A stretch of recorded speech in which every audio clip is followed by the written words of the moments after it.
Welcome to our channel, ladies and gentlemen. Something is trending on Twitter at number one, and if you ask me, I don't think this is the best way to go. If you look at number one, KIKUYUS Kwisha is trending at number one, and I'm wondering, I've been trying to understand why this thing is trending. And some of the photos and pictures that are given are Kalonzo to join Kenya Kwanza, and then after that there is a kind of a justification to Kalonzo's move, that it would seem that it is handshake season. A bird close to State House has intimated that a senior opposition figure from Cumberland will soon join government. A senior woman senator from Rift Valley was given the task of luring the Kamba leader. It is said her brief has blessings from the highest office in the land. In the soon revealed deal, So that is the explanation they are giving to the justification that Kalonzo is soon joining Kenya Kwanza. Then it does not end there. We are also given this this to support that Ngilu, when William Ruto was meeting the Women Caucus, Ngilu said that what has shocked me is in the last few days is the new handshake. I thank Ruto for supporting Baba for the AU chairman, but he cannot take him alone. Raila has many other people with him. So according to them, they feel that when William Ruto, said that Raila is not alone, there are people around him, and Ruto should take Raila with the very close allies. They are trying to justify this, that with that request, Kalonzo and Raila and all those are moving towards Kenya Kwanza. And then there is another unconfirmed communication that Jeremiah Kioni said that Jubilee will pull out of Azimio. And so if you look at all this, they are now trying to claim that Jeremiah Kioni is a Kikuyu, and he said they will move out of Azimio so that the other partners join Kenya Kwanza, as that is what is indicated. And then there is that picture that is trending there, 12 million, the new Pentagon. And if you can see what they are saying there, this is the structure, that it is William Ruto there who has been given, they are giving the numbers were people to vote today. They have assigned certain numbers that according to them accumulate to, let me just see the numbers, accumulate. If you look at the numbers, they are saying that William Ruto has got, I think that is 2.6 million, Raila 2 point something, is a bit faint, Kalonzo 2 point something. The general information there is that if you add all those, then it is 12 million plus, and then they say without Kikuyus 8 million will not vote. Without Kikuyus 8 million will not vote. So that is what they're saying. And I'm wondering, why run this kind of such Kikuyus Kwisha? Because if you ask me, Kikuyus are part of this nation, part and parcel of this nation.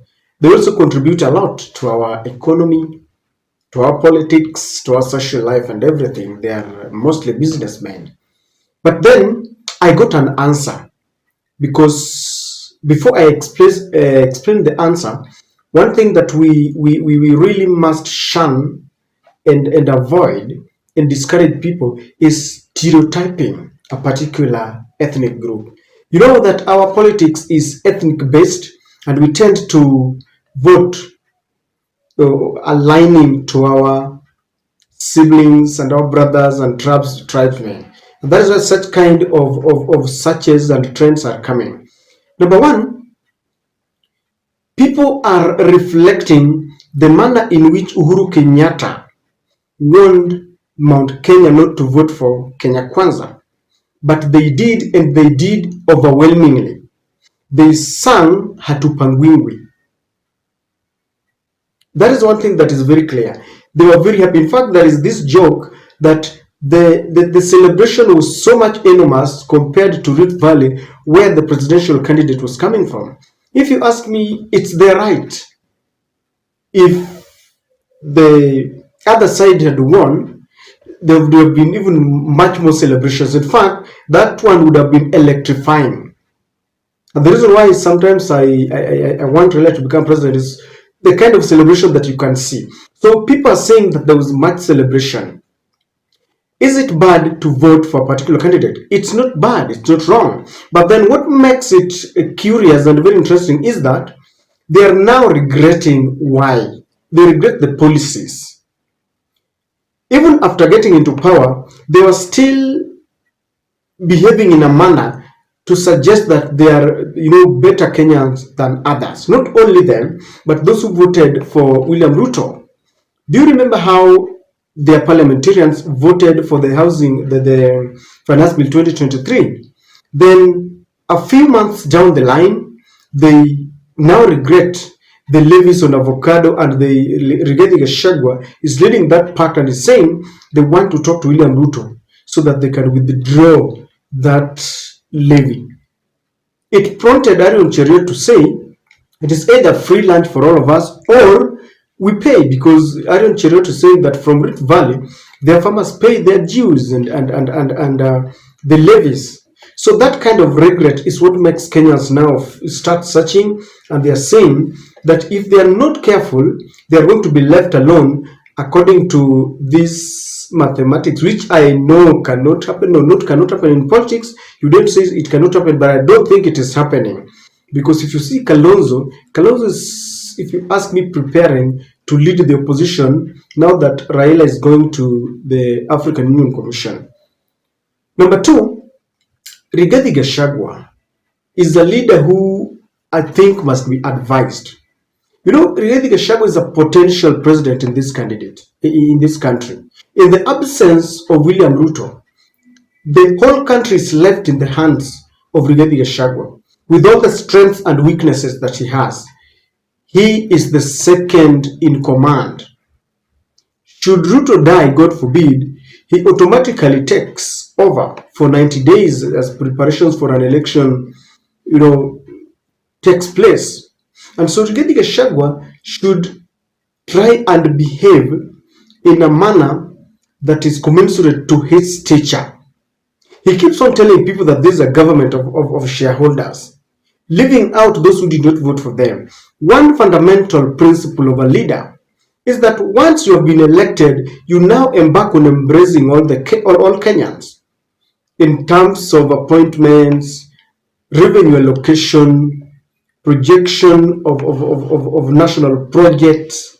You do it in a manner that is suggesting a leader who is uniting the country, because you cannot leave out other people just on the basis of not voting for you, because that is the level of democracy. Democracy demands that minority will have their say, that the majority will win.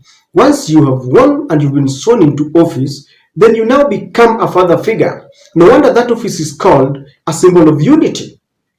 But when a leader of Rigathi's teacher keeps on telling people that they are not shareholders and so hawakupanda, so hawafai kuvuna, he's been persistent and insists that is the nature of politics. If you didn't vote, then you are not a shareholder. And this has prompted the way in which they are moving. What if William Ruto just decides that they unite with Kalonzo, Raila, Mudavadi, and Joho? It will be a reflection and a reminiscence of what happened in 2007. But remember, even in 2007, Kibaki still won with one province. I don't know whether Rigathi can win with one province. So these are the things that make people, start looking at the possibilities. And the way Rigathi has been saying that if Raila gets to State House, He must book an appointment through the state house controller, and then he will be seated there with the notebook. Unataka nini? Unataka nini? Those are the kind of statements that make Kenyans feel that if or should William Ruto decide to form alliances, because political realignments are for sure inevitable as we approach an election. What would happen? Would he faint? Because he has really shown that he's not ready to work with other leaders. But politics is very dynamic. I don't know what he would do if this happens. And that is the search, but I don't like just the way it's trending Kikuyus Kusha. You'd think that Kikuyus, it is like we are trying to look at a particular tribe as if, I don't know whether it's demeaning, I don't know. But these are things that have made it, that have prompted people to start looking at possibilities of what would happen if realignments go in a certain way. And on this, Rigathi must wake up and start uniting people, not talking about problems that are only bedeviling Kenya Kwanza and leaving others. I don't know what to think, ladies and gentlemen, but with this kind of information, I don't know, it is not Kikuyu Kusha. Kikuyus are part of this nation, but they have to choose wisely. If they were not crying fall, we wouldn't have been talking about it. But they celebrated, now they are crying fall. And that's why they're inviting people to scrutinize whether they were hoodwinked, whether they voted just because of euphoria, did they read the manifesto, did they understand and trust, and all those kind of things. Remember, even in Naivasha, there's a land that was being contested. It has been given to William Ruto against the hustlers. And some of Kenyans are saying, Kimewaramba. Let me tell you something. We always pray that William Ruto succeeds, because when he succeeds, all of us succeed. He fails, all of us fails. All of us will fail. Uhuru won. So whoever is crying, if at all you voted for Ruto, Uhuru had won. Uhuru won us. Someone was joking that this is a government from God, so we should take everything from God. From God, all the taxes, high levies, the harsh economic times, skyrocketing, prices of basic commodities, that all that is a package from God. And so if you voted for William Ruto because you believed he was a man of God, then enjoy all that are in the basket from God.